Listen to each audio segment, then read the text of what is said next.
Assalamualaikum warahmatullahi wabarakatuh. Baik anak-anak, pada video pembahasan kali ini adalah mengenai kaidah pencacahan. Namun, sebelum kalian menyimak videonya, jangan lupa like, comment, and subscribe.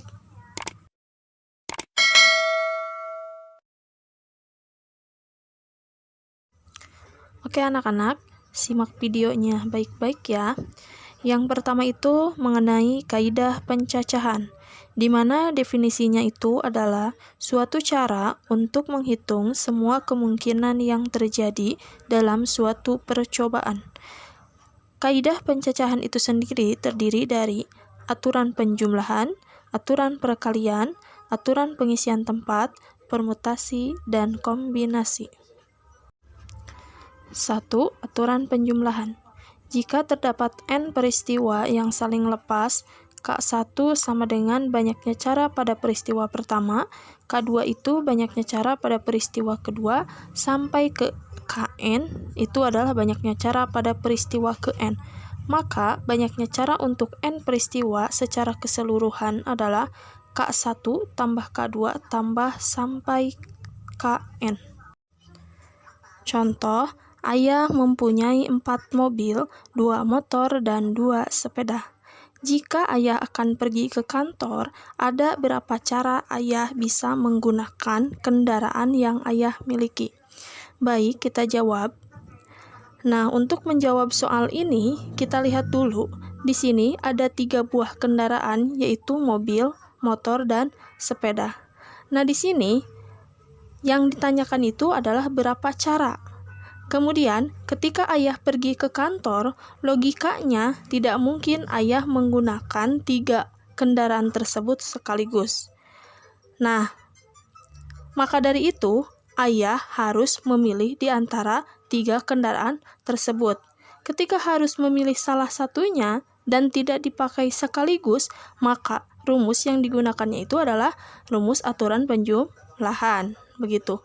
Maka rumusnya yang mana? Yaitu yang tadi, K1 tambah K2 tambah K3 dan seterusnya.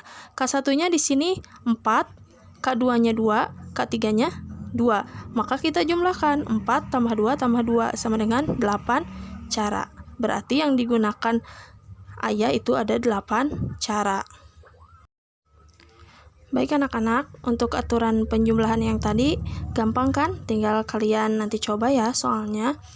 Kemudian yang kedua itu adalah aturan perkalian. Di sini, apabila suatu peristiwa terdiri dari N tahap atau kejadian yang berurutan, di mana Q1-nya itu banyaknya cara yang terjadi pada tahap pertama, dan Q2 itu banyaknya cara yang terjadi pada tahap kedua, sampai Qn itu banyaknya cara yang terjadi pada tahap Kn. Maka total banyaknya cara untuk N peristiwa secara keseluruhan adalah kita kalikan Q1 kali Q2 sampai Qn. Baik, kita simak contoh dari aturan perkalian. Di sini terdapat sebuah soal, Ibnu mempunyai 4 baju, 3 celana, dan 2 sepatu. Jika Ibnu akan pergi ke sekolah, ada berapa cara Ibnu menggunakan pasangan baju, celana, dan sepatu untuk pergi ke sekolah? Nah, kita jawab. Di sini, aturan perkalian itu dia harus sekaligus. Kalau tadi aturan penjumlahan itu tidak sekaligus. Nah, di sini ketika Ibnu pergi ke sekolah, dia harus memakai baju, celana, dan sepatu. Tidak mungkin Ibnu pergi ke sekolah memakai baju tanpa celana. Tidak mungkin juga memakai celana dan sepatu tanpa baju. Maka dari itu, ketiga benda tersebut harus digunakan secara bersamaan. Itu untuk aturan perkalian. Maka dari itu, kita substitusikan ke dalam rumusnya.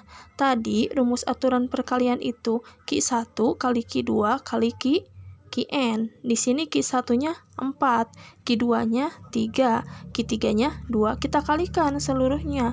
4 kali 3 kali 2 sama dengan 24. Begitu ya.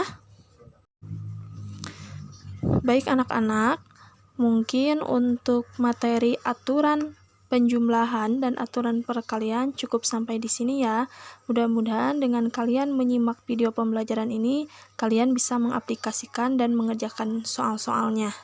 Nah, kemudian untuk aturan pengisian tempat itu akan ada pada video selanjutnya ya.